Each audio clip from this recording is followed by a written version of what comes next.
Hey, everybody.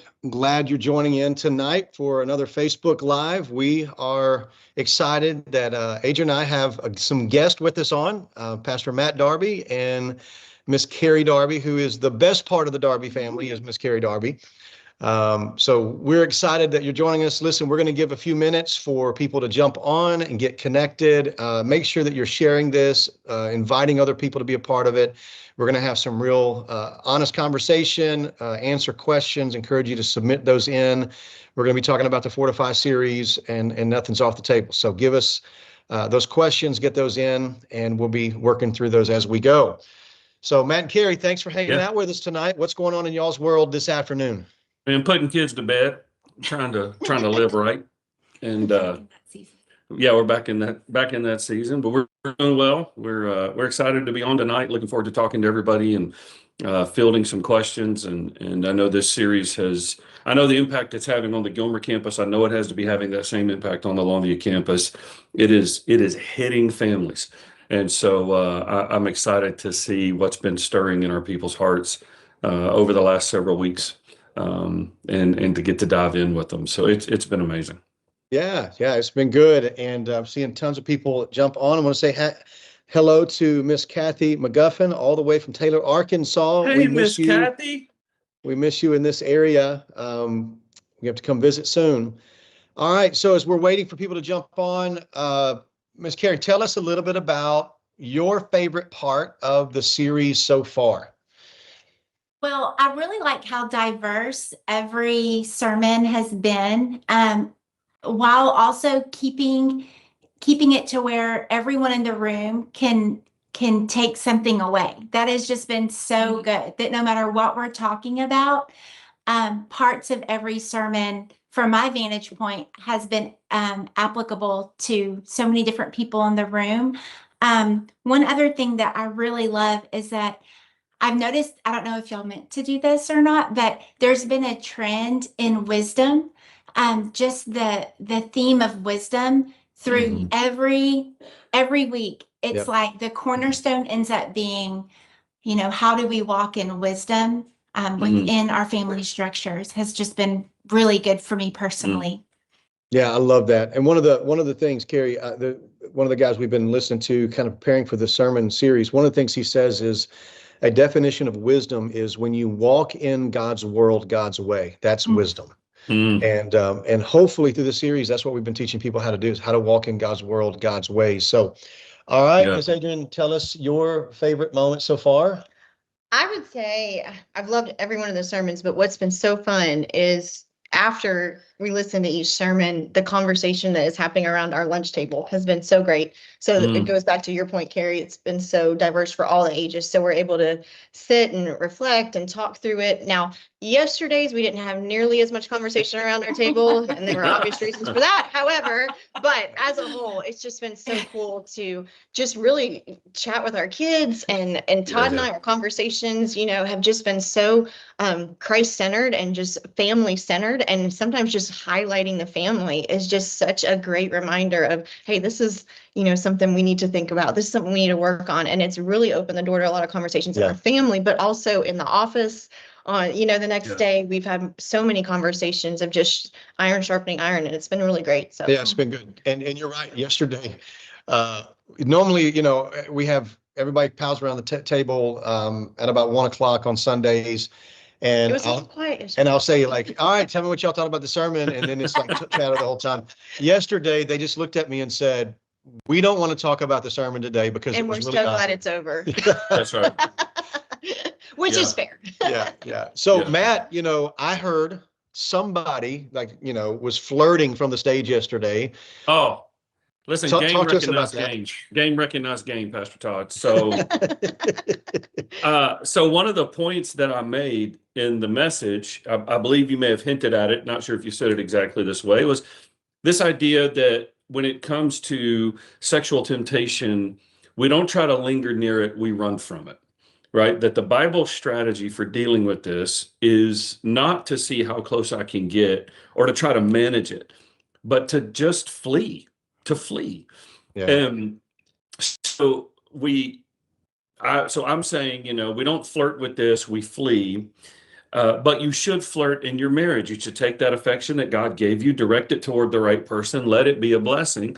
And of course, my wife is sitting on the front row in the largest attended services, and I got to look right at her, and in front of nearly 300 of our closest friends, I just said, "Baby, you so fine."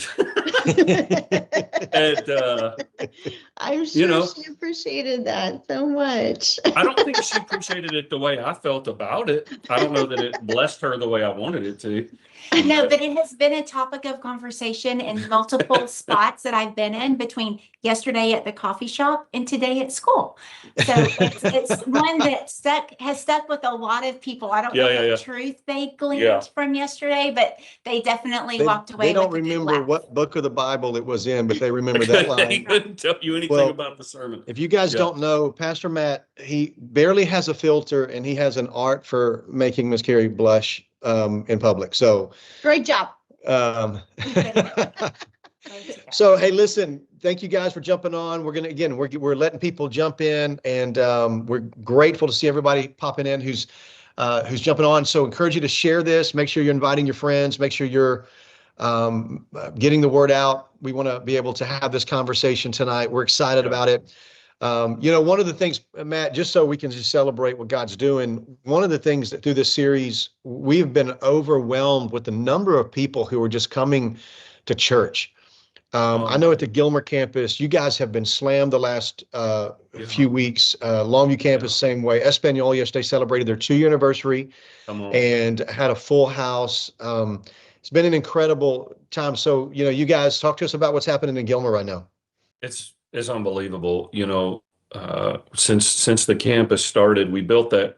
When the campus was built, I think it was built to meaningfully minister to 500 people-ish. And 2 weeks ago, we had 1,000. And yesterday, we had almost 1,000. And so he's just doing something really, really special and really wonderful. And I think series like this, because we're kind of not leaving any stone unturned, I think people are drawn to real conversations about real things that are showing up in their home.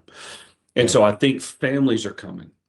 More people are coming, and they're telling families, you've got to catch up. Go watch this on YouTube. Go watch it on church, online. Get the app, and then be there, because people want what they want in their spiritual family. They want it to apply in their family at home. And I think this is hit really, really differently than some of the things that we've done in a while. And so it's been awesome. Well, and I know in Longview, y'all's numbers are insane as well. And one of the things I've been blown away, Matt, is the number of people. We've had a major request from the stage for several weeks about people going from the 9:30 to the 8. In our 8 o'clock service, we have had about 400 people leave the 9:30 service to go to the 8 o'clock. We're running over 600 now at 8 o'clock. And the 9:30 is still standing room only. So there's no way we could have accommodated the people that God's sending our way without the hospitality that people have shown by moving. And so, man, we're super grateful for those hundreds who made that move. What a great gospel move for them to create space for everyone super else. By the way, Matt, you got a couple of people here. Amanda Moore from Kilgore, Caitlin Krause from Kilgore. Just know, get the word out. We're coming your way. New Beginnings Kilgore is getting ready to launch. And so we're excited about what God is doing in Gilmer and Billy Moore and Longview and our Espanol campus, and soon our Kilgore campus. I'm excited about that. Yeah, I know. Amanda, hey, listen, make sure you're shooting your questions in. Want to make sure we're getting questions sent in. And so, Matt, we got a few questions. Let me just kick a couple of them off. And so what are some biblical principles that help strengthen a marriage, especially during a busy or stressful season? And one of the things about y'all's family is that, Kerri, with you in the school system, Matt, we just heard about how crazy Gilmer is. You guys just added an addition to your family. And so you guys are, and you got kids in college. I mean, you guys are living a busy life. So talk to, that question, speak to that a little bit, some biblical ways that you guys help manage the crazy and the stress. I think one of the things that we do is we often check in with what the Lord is speaking to us personally. And so, as far as our marriage goes, I love to walk in and catch Kerri in the middle of her quiet time and just and see her personally in the Word, personally in prayer. But I'll tell you, probably one of the most important things for our family is the busier we get, the more stressed we get, the deeper we dive in to the body. Yep.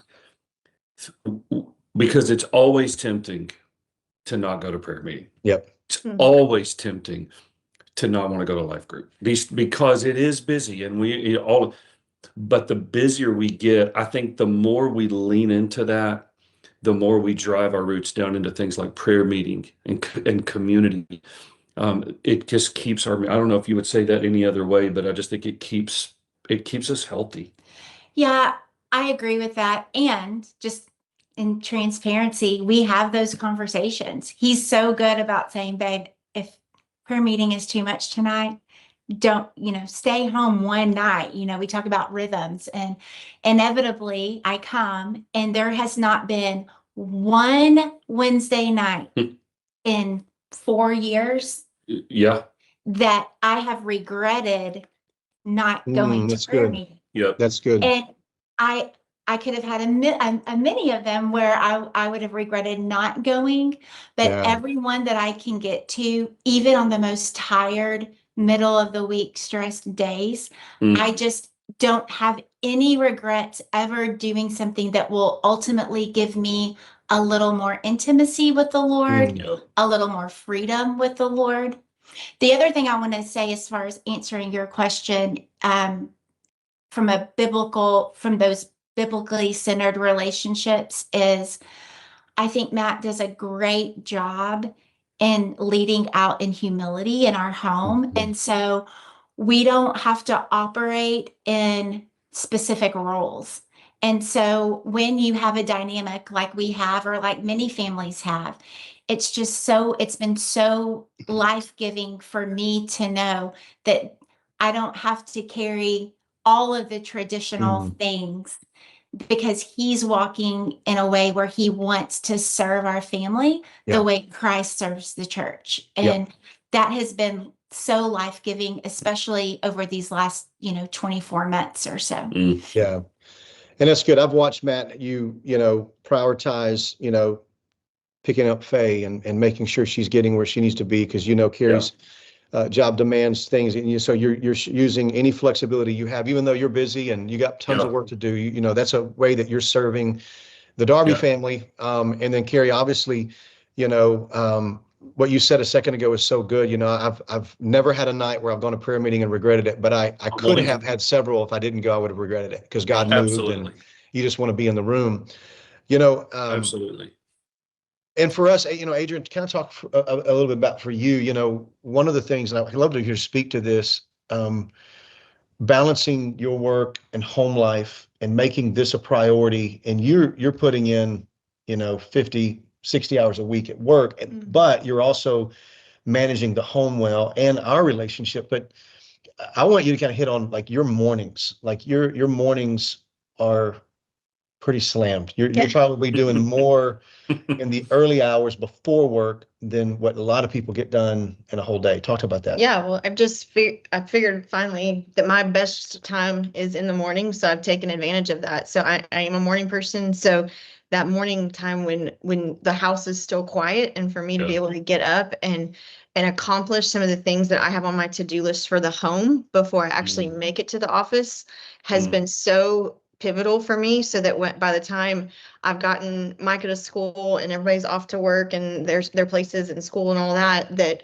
I've gotten a large bulk of the things that I need done in the home done before I go to work. So then when I go to work, I'm focusing at work. And so the first thing at work that we always try and do is have that time with the Lord, that quiet time, just to open the word and to have that time. And B does a great job of really encouraging us, in our workspace to take that first 30 minutes or so to be alone with the Lord. And then we hit the ground running. And it's a very, very busy work day, but we are just so I guess because we have several moms in our office together, we're very dedicated to finishing our work well for the day and then putting it away and being present at home, being present for you, being present for my family. And so it's a balance of wanting to do all things well. And I do think you can do that, but I do think it takes a lot of planning, and it takes not being so focused on how much sleep I'm getting or how much I'm sacrificing, by getting up early, but seeing that as a joy. So I see it as a joy to wake up, to get myself prepared for the day and my family prepared for the day, so that when we do come home in the evening, if by some crazy chance we are home in that evening, that we do get that time together. And that's when I can focus on my kids and my husband. So yeah, and I think one of the things we got to remember, the scripture says, do all you do as unto the Lord and not for men. Yeah, that's right. And you work hard for that. So I think one of the things we got to remember is that it's actually a good thing for us to get up early, to work hard, to go to bed tired, and prioritize in our life and whatever season we're in, the things that are important. And so, like, one of the things for our families, we could be, it'd be really easy for us. And there are times where it gets out of balance for us to maybe put our relationship on the side, or, managing the home on the side. But God has entrusted all of this to us. And so, figuring out rhythms and in order for us to do things under the Lord, and making the most of your time. Like, I know when we're taking Micah to school, it's a time for us to have conversation and to engage when you're picking her up from school. So just being strategic about the ins and outs. All right. Hey, thank you all for joining us. Keep sharing this, inviting other friends. Listen, I would encourage you. We've talked about a lot in the series. We've talked about everything from the role of a husband, role of a wife. We've talked about the meaning of marriage. We've talked about raising kids. We've talked about sex yesterday. And so, listen, send your questions in. We want to be able to help the best we can. Here's another question, and Adrian, we can lead off on this one. How can couples guard their relationship from drifting apart over time?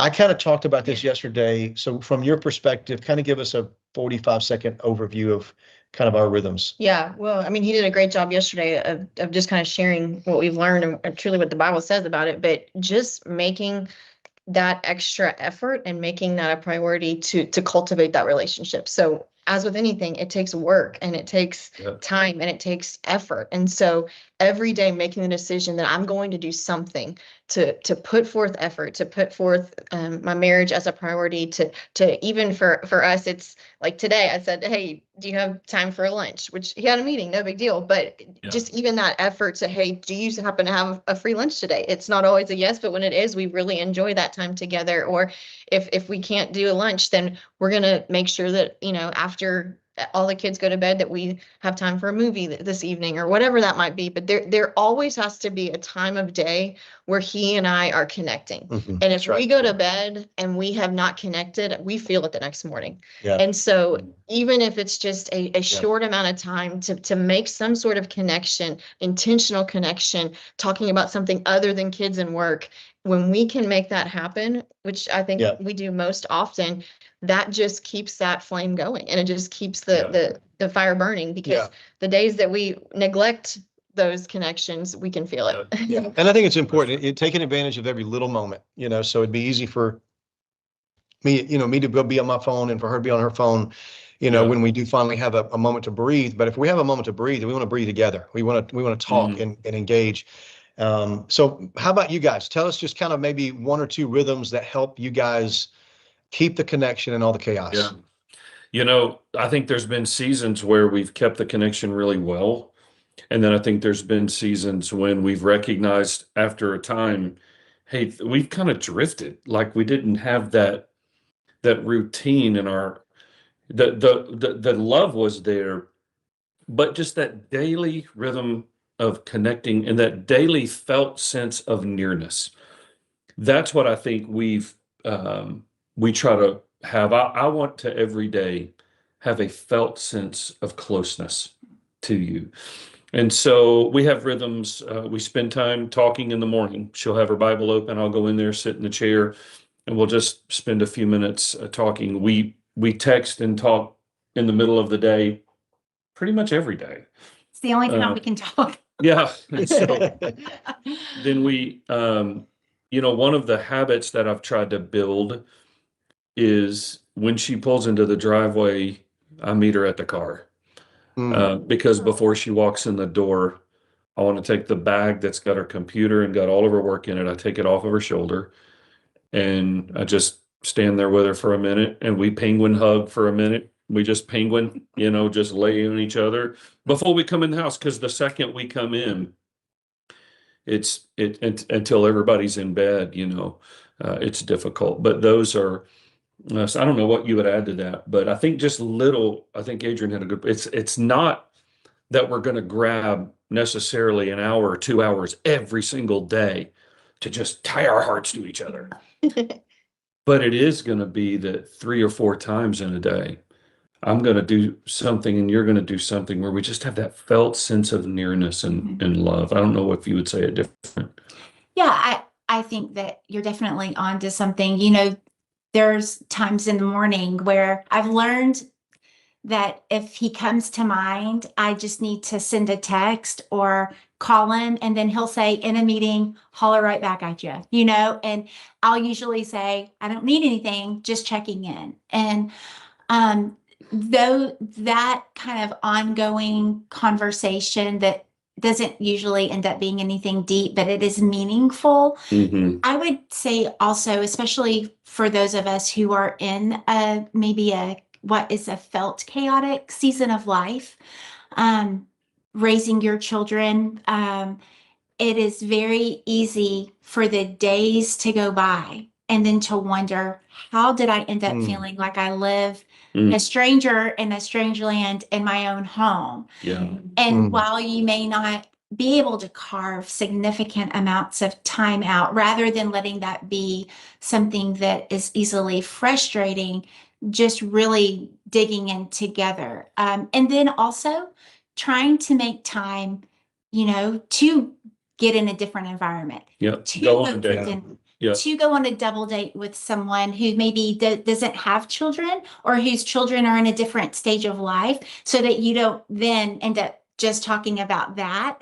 Has been some of our very best friends just happen not to have children, and they've been our lifelong double date forever. And it has been one of the things that has kept us in touch with one another and other couples. So yeah, for sure. That's really good. And I think the intentionality, of the different seasons and rhythms are important. And what works for us today may not work for us in a week or a month or a year from now. And we've got to figure it out. So it's that constant, knowing where each other are in our I guess our emotional connection tank being filled. Yeah. All right. So with that in mind, when we talked about sex and sexuality, Madison asked a question I thought was great. And this is one that a lot of people ask. I'm curious, basically, what does a healthy sex life look like? And then specifically, how often? And so which is funny. Just, Matt, I don't know. I know you and I both do a lot of premarital counseling. One of the things that I do when I have the sex conversation with couples is I ask the question, how many times a week is healthy? Yeah. And I have them, don't tell your answer. And then I'll count down, 3, 2, 1, and they got to say it at the same time. And so inevitably they never have the same number. And the question they ask is, they say, well, if we don't have the same number, then what? I'm like, it's easy. You just add the 2 numbers together and that's your answer.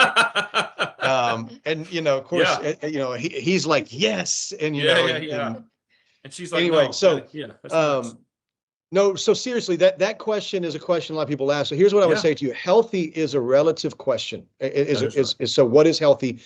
What I would say is that, when we're talking about healthy, obviously it's anything that's within the confines of what God permits in regards to sexual activity, and what your conscience and your comfort level is with your spouse. That would be healthy.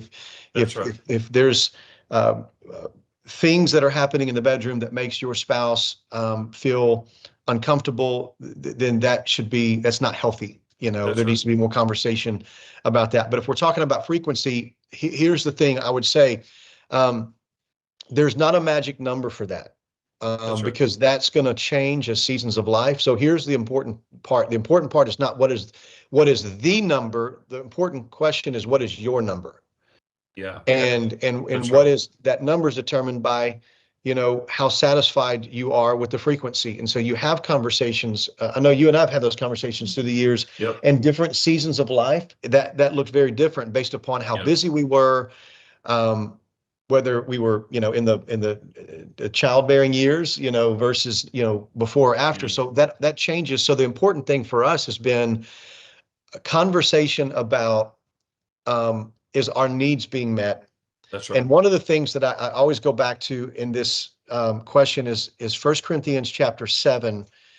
Paul is giving instructions to the home, and here's what he says. He says, in I think it's verse 3, he says, husbands should give to his wife her conjugal rights. In other words, you're wanting to meet her sexual needs, is the idea there. And likewise, the wife to her husband. So he says, look, a husband has a responsibility to his wife has a responsibility to her husband to meet the conjugal needs, to see that they're satisfied, in this area.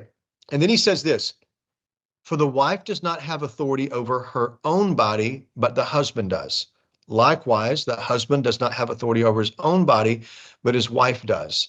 Do not deprive one another, except perhaps for an agreement for a limited time, that you may devote yourselves to prayer, and then come together again, so that Satan may not tempt you because of your lack of self-control. So in other words, he's saying, unless there's a outside of a physical issue, unless there is a spiritual need to fast and pray, and even in that, talk about, hey, I really think we should fast from, sexual engagement while we're fasting and praying for whatever reason. Most couples don't do that.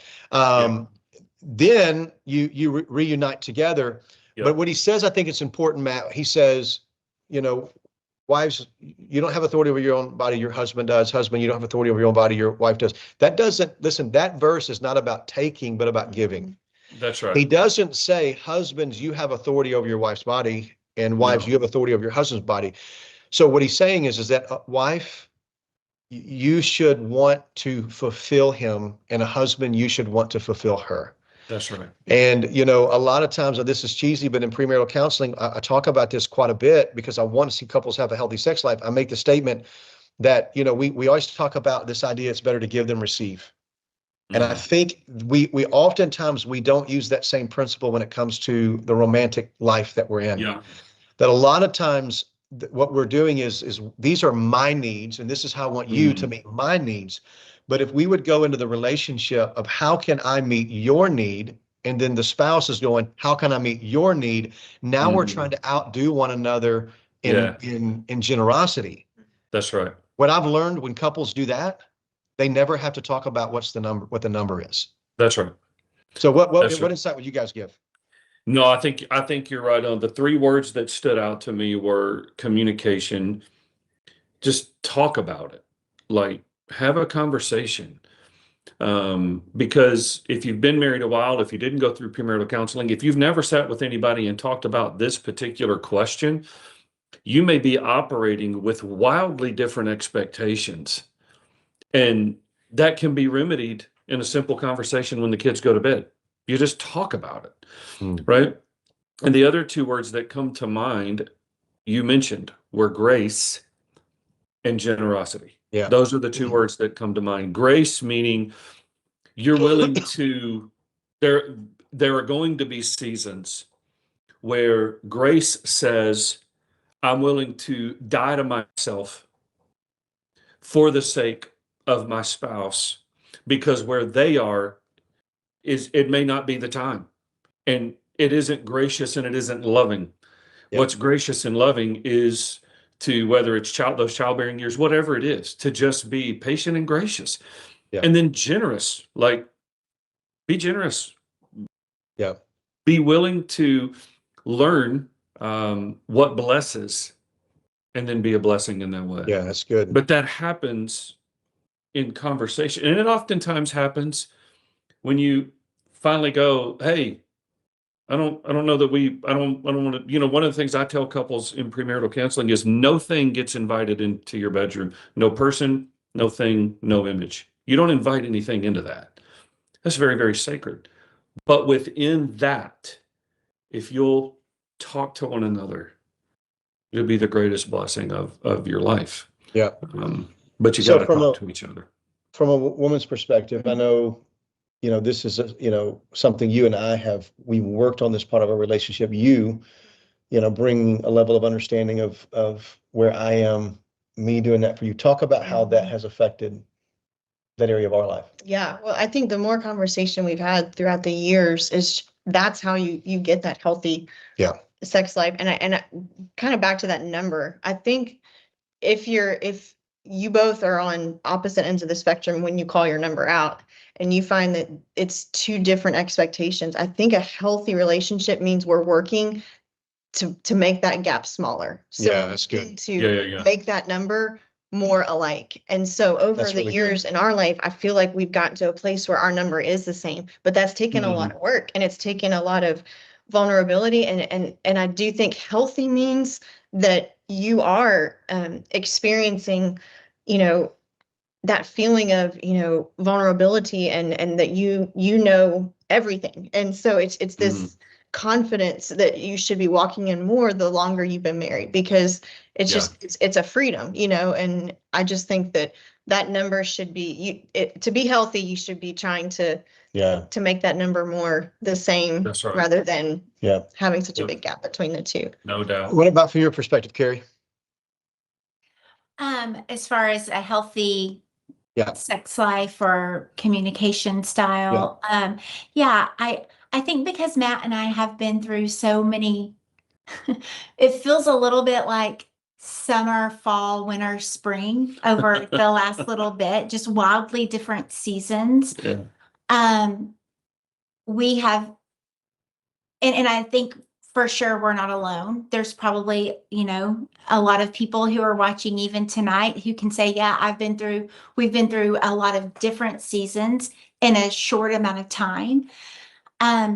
Again, that communication piece is just so important, but also I really love that y'all hit on, how can we serve one another in this area? Because when that is, of course, we want our needs met. That's part of the relationship, right? But when we lead with how can we serve one another, then that does open the conversation, because now I'm not just having to go to him with my needs. He's asking those questions. And so it's a lot easier to share my heart, my mind, my thoughts when I'm asked the question, rather than having to be the one to feel like I need to open this conversation up. Yeah. And that takes a lot of humility to be willing to ask hard questions and then maybe receive answers that you might not know are coming. And so keeping that going is important. I think Todd, that just prompted a thought, which is, don't make your spouse bring it up. Go ask. You know what I'm saying? Because nobody wants to be the one that surfaces that. So, because it's super vulnerable. So rather than waiting and hoping and being frustrated, be the one that goes and asks about them. Go and ask about her. And that opens the door, because she's going to ask about you. Yeah. Right. And so is it awkward? Yeah, it's always awkward. But is it worth it? Yeah. Yes, sir. And one of the things I've learned in that conversation, Matt, is timing. When you're asking the question, hey, how can I better serve you in this area? Yeah. It's best for me to have that kind of, if I was going to ask that to Adrian, she was going to ask me, is probably not before we're going to be intimate or afterwards. It's as maybe we're on a lunch date, or we're, saying, hey, tell me about how we're doing in this area. How can I serve you better? What is, where are you in your emotional tank? And one of the things, and what's interesting, next week, by the way, just a plug, next week, we're going to be doing our Facebook Live again. Justin, Lauren, Arnold are going to join us, and we're going to be talking specifically about sex and conflict, which we'll talk about. Any of those questions tonight, we'll answer it, but next week, we're going to devote all our time to it. But Matt, one of the things I wanted to say is that, men oftentimes our emotional connection comes on the other side of intimate sexual connection. Yeah. But our wives, their intimate sexual connection comes after emotional connection. That's right. And Yeah. so I think there is a responsibility for the husband to lead in the emotional connection, in giving time, in listening and being emotionally invested in our spouse, because that's where that vulnerability comes for them. Which brings us to another question that was asked. There's a lot of young families in our church, and we went through this. This was probably the hardest area of our romance and sexual intimacy of our marriage, was right after having kids for the first time. Like, we went from like newlyweds, it's only the two of us, and all of a sudden there's this other human. And one of the things, I don't know if you guys went through this when you guys had Kelsey, but I did not know that she was going to become a different person after having a child. Like, I'm the same old guy.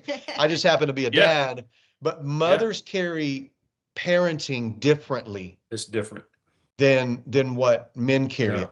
And, not just mentally, but emotionally, and then physically, there was a change. And so the question was, what advice would you give young married couples who have their keep the youthfulness? We talked about yesterday, pursue the wife of your youth.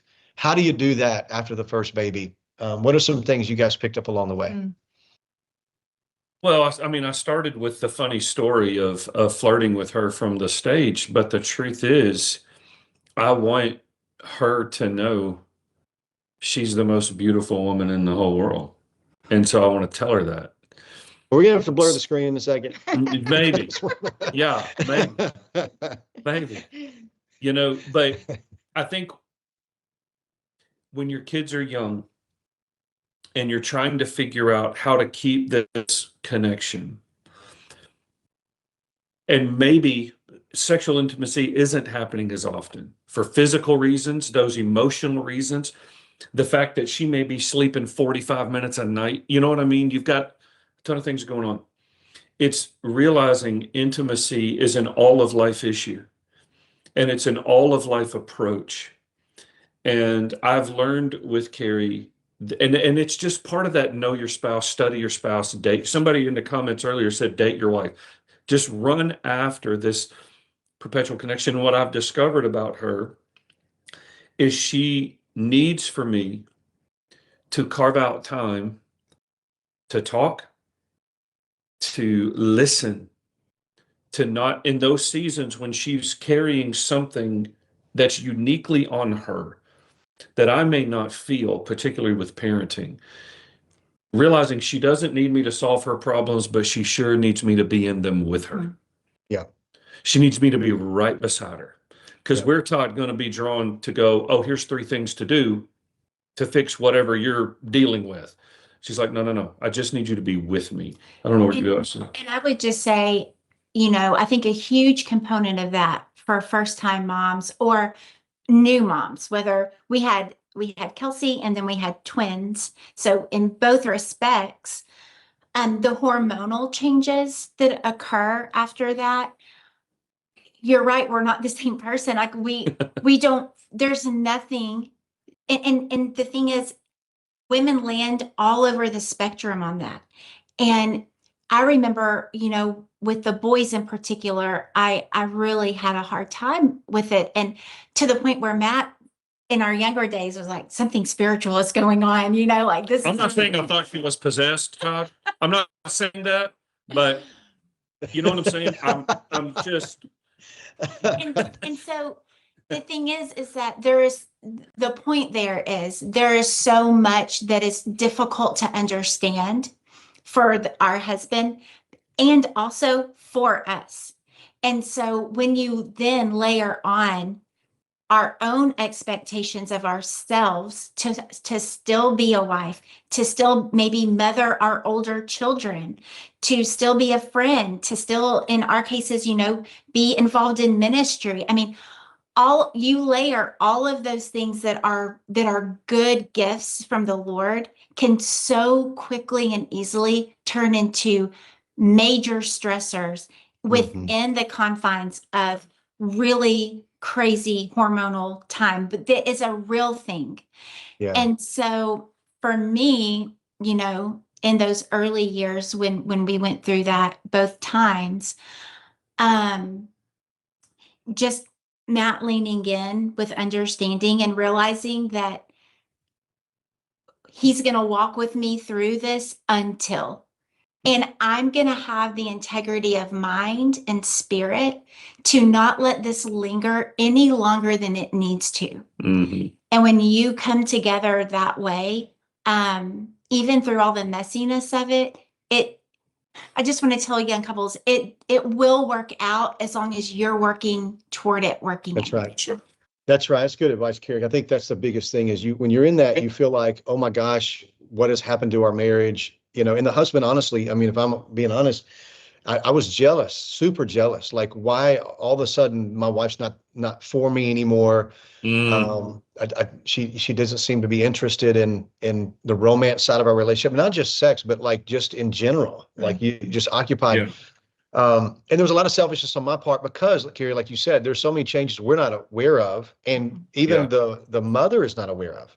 Right. But Right. what the epiphany for us was when we realized, like, one, there were changes that made, but you couldn't turn the wife hat off. Yeah. And trying to talk about that for a minute. I think sometimes what I kind of realized was as soon as I became a mom, I did need a level of him to become now a counselor for me because like you were talking about, like I felt all these new feelings and all these new stresses and pressures and responsibilities, but I couldn't put my finger on all of it.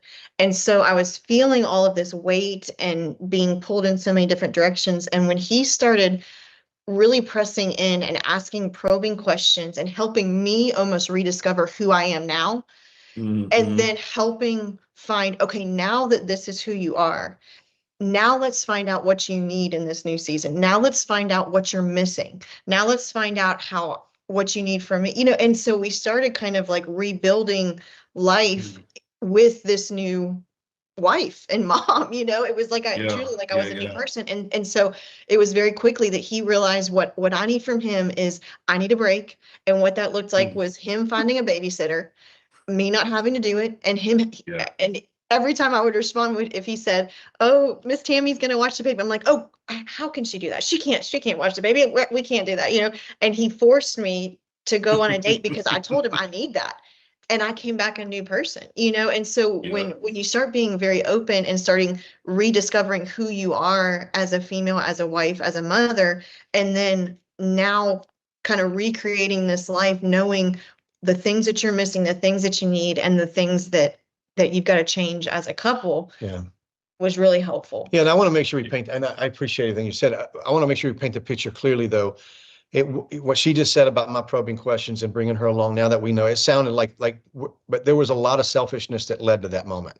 So I want wives out there who are like, oh man, I wish my husband would do that. I didn't do that. Not off the So there was a lot of selfishness. There's a lot of me that eventually, I mean, once we, like Kerri, like you said, as long as we're working toward, even with the fighting, like we're fighting for, not against. That's right. And but when you got to that point, and that's for anyone that's watching, men, if you realize, hey, I feel like I've got this, you know, new wife and new mom, like the goal should be, what can I do to rekindle this relationship, to help her as a mom, to help her as a wife, and asking questions like, hey, now that you've had this baby, how do you feel? You know, and just letting her get those feelings out, because it was just so many things that you feel that you never knew you would feel, and body image issues and struggles. So I love what you said, Matt, about just affirming and caring for that side of your wife, you know, letting her know that, yeah, your body has changed, and it's a beautiful thing because it brought a life into this world, you know. So just caring for the intricate details of the wife, I think is so well. And one of the things, just little you know, nuggets that we got along the way, like we had a babysitter set up. One of the things that I would ask is Adrian would teach the babysitter how to put the baby to bed before we got home. Yeah, Tammy High. I mean, she was amazing. She was our nanny, and we love her so much. But my point on that is that, like, then Adrian could come in from a date, check on the baby's fine, and then we get to go to bed. and rekindle, the relationship. But the other thing is, me helping put the kids to bed in the evening so she could get a bath, and kind of turn the mama hat off and turn the wife hat on, even if it was just so us to sit and watch a movie and have a conversation. Yeah. Those things were important. And so young families, young parents, fight for face-to-face. We're actually gonna be hitting on that a little bit in the sermon Sunday. Yeah. So here's what we got. We got quite a few questions. We're gonna probably have to do more rapid fire. And so abbreviating some of our answers. So I'm going to give a couple of these. We're just going to try to hit in a minute or two each one of those. So, all right. What advice?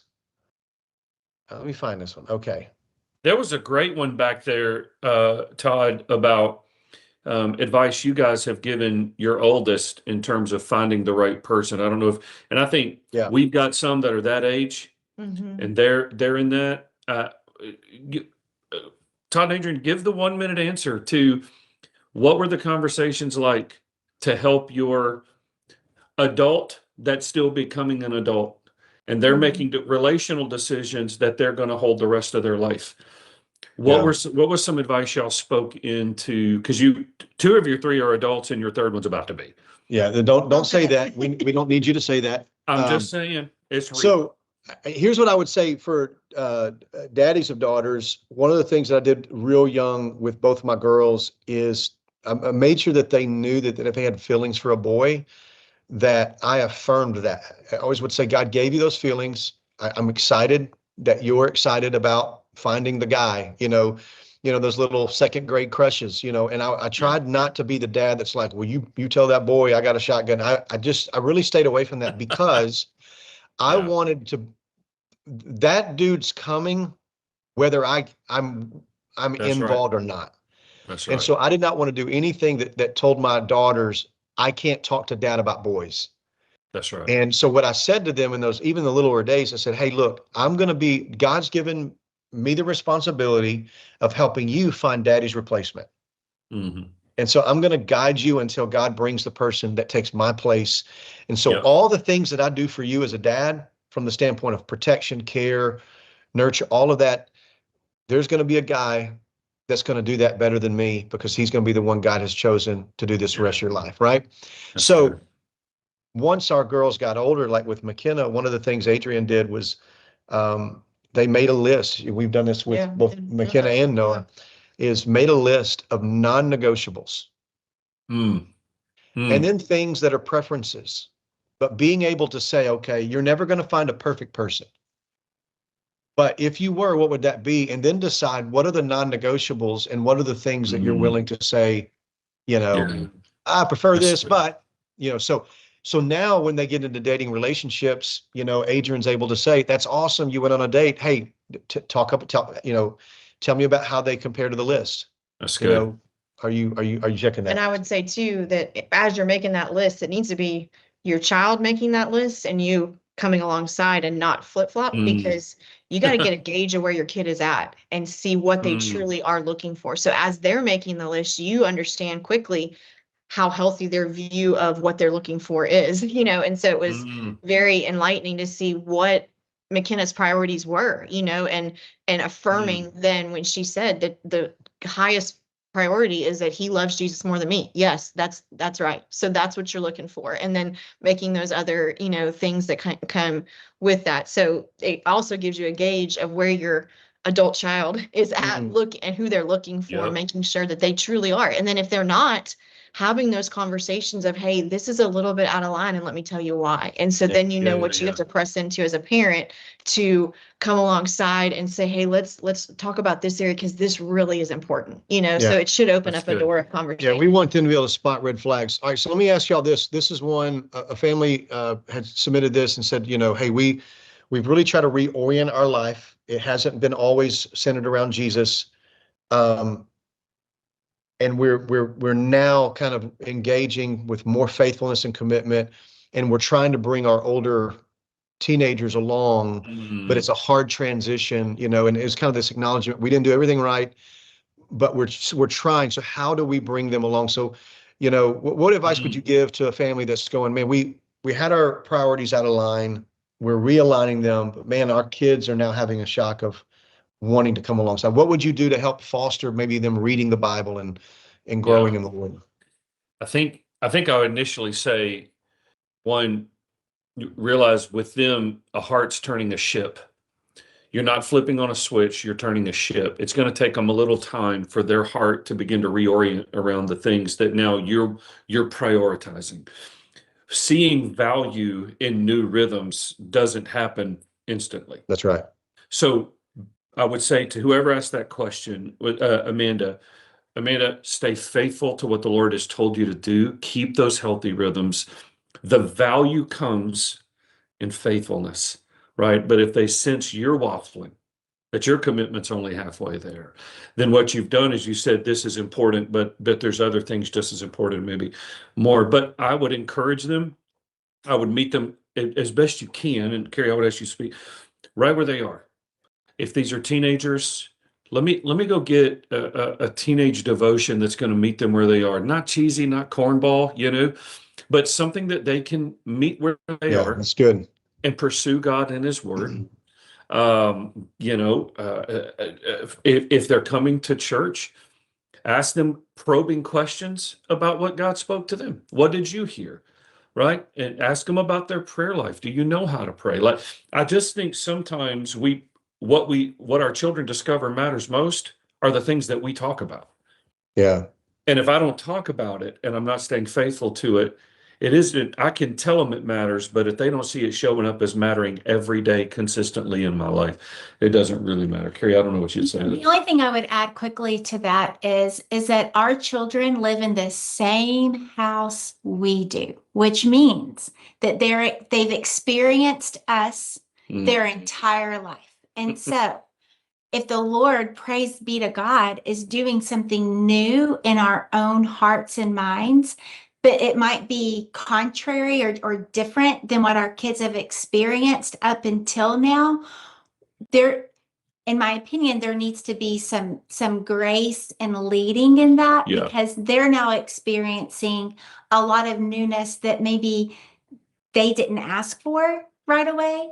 And so I would really encourage the person that asked that to be vulnerable and be able to recognize with your kids what has been, what the Lord is doing, the catalyst of that, and where your hope is that you're going as a family. Yes, good. That's just so important because they've experienced it anyway. And so to keep that conversation would be important. Well, and with that, really good. if you will, Todd, we've learned, we've learned.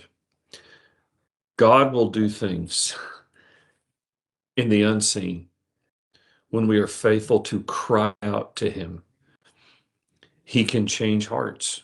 He can change hearts. And one of the great things I heard you say when we started talking about prayer was there are things God will do in response to prayer that He will not do apart from prayer. That's good. And I would really encourage any family in that situation, Amanda, and anyone else that goes, yeah, that's kind of us too. Realize man looks on the outside, God looks on the heart. You want to see an immediate change in external behavior because that's going to feel affirming to the choices you're making. Yeah. But the reality is what you're actually asking is the God who knit that person together to change their heart. And that's His space. You don't get that space. It's His space. And so consistently crying out to the Lord for the things you want to see Him do in the lives of your children. Yeah. I don't think it's possible to overvalue that. Yeah, and I'll say this, there was another question too and I'll kind of tie the two together of how do I get our kids to read the Bible more in a fun way and things like that. Here's what I would say, in my mind, I'm kind of categorizing, like, first of all, I think this is to both of those questions is let your kids catch you spending time with Jesus. Yeah, buddy. So, if you want to foster an environment where this is now the new normal, make it a rhythm in your life. And, your kids need to see that. Here's number two. Church is a non-negotiable. And one of the things that I know as kids get older and they maybe not want to go to church, parents always say things like, well, I don't want to make them go because I don't want them to hate church. Well, here's the thing. My kids they don't like going to the dentist, but they still go. And I don't not make them go to the dentist because I'm afraid they're going to hate the dentist. Or I remember McKenna, she hated going to the doctor when she was a kid, but we went to the doctor every checkup. Why? Because she needed that. And it was for her good. And now as an adult, she's, finding her own doctor and she's going to the doctor. She didn't hate it, but she doesn't know what she needs in season. So it's my job as a dad to go, no, you need this and we're going to do this. So I would much rather my kids be frustrated that they're at church and be exposed to truth and community than to not be there and miss out on what God could do. They got a better chance of meeting Jesus at church than not. That's right. And then here's the third thing is make talking about Jesus normal. We talked about this. Our Sunday around the table conversation is, we talk about the sermon, we talk about the message, we talk about the worship set, we talk about what, and it's not like it's not formal. It's just, right. It's just light conversation, but it's because we've done that a lot. And I think that's low hanging fruit for families. I did want to go back to the making your kids come to church thing, because I know that this has been so important in our kids' lives. There was a time period when one of our kiddos was struggling, just not finding the connection at church, and was saying, hey, I'm scared to go. I don't have any friend. And so parents, if that's your kiddo, then please reach out to the staff, reach out to the life group leader, get to know who your kids' life group leaders are, and specifically have a conversation with them saying, hey, my little Sally is not wanting to come to life group. Can you pair her with somebody and make somebody, just kind of tell her what's going on, and somebody that's outgoing, let her find friendship with her. And it's been so cool to see, be on the receiving end of that. And then also now my daughter being one that helps make those connections. And so the kids are there, the life group leaders are there, the staff is there. And we want to, if you have a child that is struggling, please don't just let them struggle. Reach out to the minister, reach out to the life group leader, and let us come alongside you, because we have seen great victories in this area. And all it takes is one child making a connection with another child, and that can solve the problem. And then church all of a sudden is a place they want to be. Yeah, that's good. That's really good. A couple of ones I want to hit on real quick. We had a question on here about what advice would you give to a wife who tried to keep things together, ended up completely checked out due to continuous acts of infidelity? So here's what I would say. First of all, I'm so sorry that has been your experience. No one deserves that. You didn't deserve that. And my heart breaks for that. And here's what I would just say to anyone in a situation where you're fighting for your marriage, but there is this either physical abuse, or there is this perpetual infidelity or stepping outside the marriage. Here's what I say. You don't have to stay in that marriage. It doesn't mean, again, that you automatically divorce. Here's what I would say. I would say is there needs to be, if you have someone who is in unrepentant infidelity, there needs to be at the very minimum an intentional separation, and you need to get pastors and a counselor involved to help you take necessary steps. That is best for you, and if you have children, best for the children. And so the Lord is gracious in those situations and has made provision in Scripture for your protection. And so we want, as a church, to help you in any way we can and be a support to you. Just let us know on how we can do that. Matt, you and Kerri speak to this. Someone asking, how can I help my teen granddaughter, whether thinking I'm trying to be her mom and telling her what to do. Her dad passed away, and there's, she's living with a stepfather. And just, what advice would you give a grandmother who's maybe, it sounds like to me, again, without understanding the context, it sounds like to me potentially the grandmother is the spiritual stability for the child, and wants to give direction. Yeah. As grandparents, I think about mine. I always admired my grandparents. I don't know that I ever had a reason. I just think there was a natural admiration that I had for them. And I would tell you, if you have a loving relationship with her, she probably in her heart has an open door for you, because you're her grandmother and she knows you love her. One, you realize what I said earlier, we're so tempted to want to just say things that change behavior, but really you're wanting to help her heart stay open to a work of the Lord. And so questions like, tell me where you saw God show up in your day to day. When you ask a granddaughter something like that, you're asking her not to just tell you what was good about her day or what was bad about her day. You've put it in a context where she is thinking in the spiritual realm. Wait a minute. Someone was really kind to me today. No, God gave me a chance to encourage somebody. So I think asking questions that allow her to just feel the love of God. Just feel the love of God. When you can give her very simple, I think, advice and wisdom that isn't heavy-handed. One of the things I tell our newest daughter, who's 9, about to be 10, sometimes she just doesn't want to pray. She don't want to talk to the Lord. And that's okay. She just came to faith. But one of the things I tell her all the time, and she gets tired of hearing it, but it's a consistent, I tell her, God loves your voice. I tell her all the time, the Lord Jesus loves your voice. And so tell your granddaughter, God loves your voice. He loves it when you talk to him. And I love it when you talk to him. And I just think telling her you love it when you talk to me is one thing, but it's even more when you talk to the Lord. That's I don't good. care if you tell that grandma anything different than that.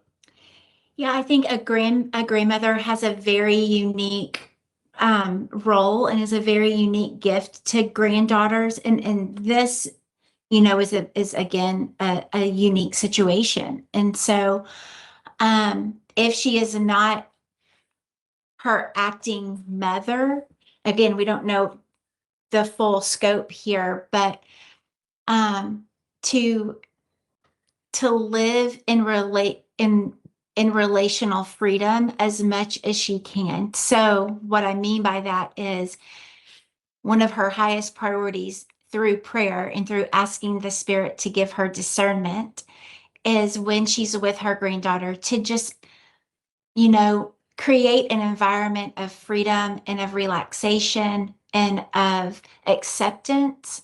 That doesn't mean we accept every choice, but we do accept the person. She's accepting her granddaughter, who she is and where she is.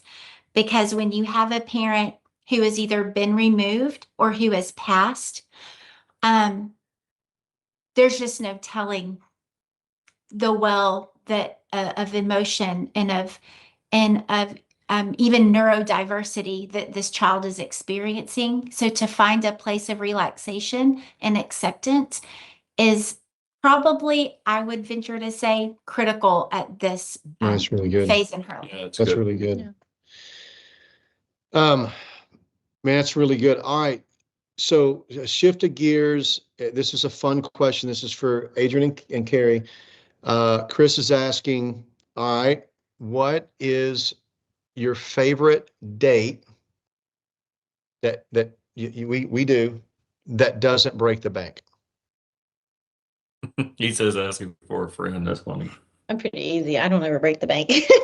Yeah, she doesn't. She would rather let's just do peanut butter and jelly sandwiches going for a walk. And, I love saving money on it. No, I think for us, we're just kind of simple people. We don't require a lot. So, but I would just love to go split a meal somewhere and then go somewhere different and split a dessert together and go home and watch a movie. Or I could tell you that our engaged kids right now that are broke as a joke, trying to save all their money, have gotten really creative on dates. And I thought it was so cute the other day. They went on a walk. They got a dessert from Target. And while they were at Target, they picked out which candle they liked best, kind of getting ideas for Christmas. Like, what is what you like best? What is what you like best in the home? Getting creative, like going to the mall and just picking out 3 things that you might really enjoy, which gives your spouse an idea of what you might want, but don't have to buy it right there. Just find, out of the box. But I love a good home date too. So if he just picks up takeout, well, he gives me time to take a bath and rest for a minute, and then we get takeout and watch a movie together. That's my idea of a great date. Yeah. So, but there's also we're the masters at we found restaurants like Cheddar's, for instance. Yeah. There's what's it called? It's like the sampler. Yeah, the sampler. It's like we literally can split that For like $12.99 plus tip. $12.99. We drink water, and it's like that's like we end up bringing food home, and you know, it's a way that we've said, okay, hey, we don't have a lot of money. Let's go have a date. We can enjoy a meal that we both love and enjoy, and then we may be able to go to a movie. Like that's for us. It was like, especially before you know, kids, or even after kids, it was go to Cheddar's, split a meal, and Go to a matinee. and go to a matinee. Yeah, go to a matinee. And we're you know, we're out for like $30, you know. Yeah. So what about y'all? Yeah, so Matt doesn't split meals ever. Sorry. So I'm now jealous and a little mad. But, so I would split the right meal. I would split The a buffet with you anytime. we know each other well. He would split a buffet. Yeah, totally. Yeah. So one of my very favorite things to do is kayak, and you can Yeah, go that's true. to Little Martins Creek Lake. I know we've been to Tyler State Park. You can rent Lake Caddo, just all over. for so cheap, like relatively speaking, you know, $15 for an hour, 2 hours. And so by the time you drive to these places, get your kayak, you know, You take can snacks. package. Yeah. Those times are just, I love the sun on my skin and just paddling around the lake with him. And it fosters, you know, good conversation, but also you start to see, you can see the world kind of through, I can see it through his eyes. And he grew up in more nature. I grew up in, you know, closer to buildings. So, city girl versus country boy. And so being able to see some things through his eyes is just always so fun. And I always feel refreshed after a good hike or kayaking Yeah, or that's something true. like that. Yeah, that's Yeah, good. walking's free. All right. That's free. And so, Daniel, you asked a question. I think it's really good about, you know, when you're at a split shift from your spouse and, you know, you're kind of crossing each other, one's working nights, one's working days, and you're passing each other, coming and going. What I would say is, man, that's tough. And I know, you know, that there are certain seasons of life where that's kind of like, we got to do this for a while. So what I would say is that you find whatever you can do in the season you're in to create as much space as possible for one another. But what I would say ultimately, and this is to everyone who has jobs or work that demands so much that you literally don't have time for your family. What I would say is I would rather do whatever it takes to downsize my life and change my job, you know, than to live perpetually in an employment that robs me from being present with my spouse and present with my kids. And again, I understand there are seasons where maybe that's not possible. Yeah. But what I would say is what's also not possible is for you to do that long-term in your marriage. It's not possible. And so there are times where there may come a time where you have to make a hard call and go, man, we got to change what we do. I got to change what I do because this is just unsustainable. And we can speak to that from experience, like, because that is actually something that we did have to do as far as we were coming and going, and it was just our schedules were just so crazy, and we had to sit down and say, you know what, for me, I was able to cut back. We were able to get to a place where instead of working full time, I started working part time, and that was truly because of our relationship and just making That's space right. so that we could it was a Friday together. So I was able, prayed, the Lord opened a door to cut back my hours, still having a job, but not this, you know, as many hours. And the Lord really blessed that season of our marriage for sure. Yeah, When we yeah, made that that's right. change. So that's really good. So Matt, this Yes, coming sir. Sunday, we're going to talk about conflict, and one of the things that I made a comment today is, you know, I've heard it said like this, you know, you're two sinful people going to marry one another, and so there's not a question of whether you're going to fight with your spouse. The Yeah. question is this is the person I want to fight with the rest of my life. Yes. You know, so Do we want to make up for the rest of our lives? Yeah. that's This is right. the person That's I'm gonna right. make That's up right. with That's right. forever. Yeah. So, Matt, give 30 seconds to Yes, sir. what we can expect this weekend. I hope it's really, really practical. If each week has been practical for gospel, biblical manhood, womanhood, marriage, generation to generation, your children, your sexual intimacy, I hope it's very practical. I think what you're going to discover, one, is there is not a marriage that doesn't have it, including the ones represented on this Facebook Live right now. That's right. So we have to work through these things. So you'll hear us being honest about our own conflicts and how we have to regularly humble ourselves and die to ourselves. The first words out of Jesus's mouth when he says, "Do you want to know what it looks like to follow me? Deny yourself." That's really That good. doesn't just show up in following him. It shows up in loving her. That's And right. she loving me. And realizing we may be at odds. Somewhere between us is the reality we need to take hold of. And humility is the path to that place. But if I can't right. humble myself, if I can't deny myself at all, then it's like those metal, balls that just bang off of one another, and it's just constant friction. It's constant ping pong. And you used the word unsustainable earlier.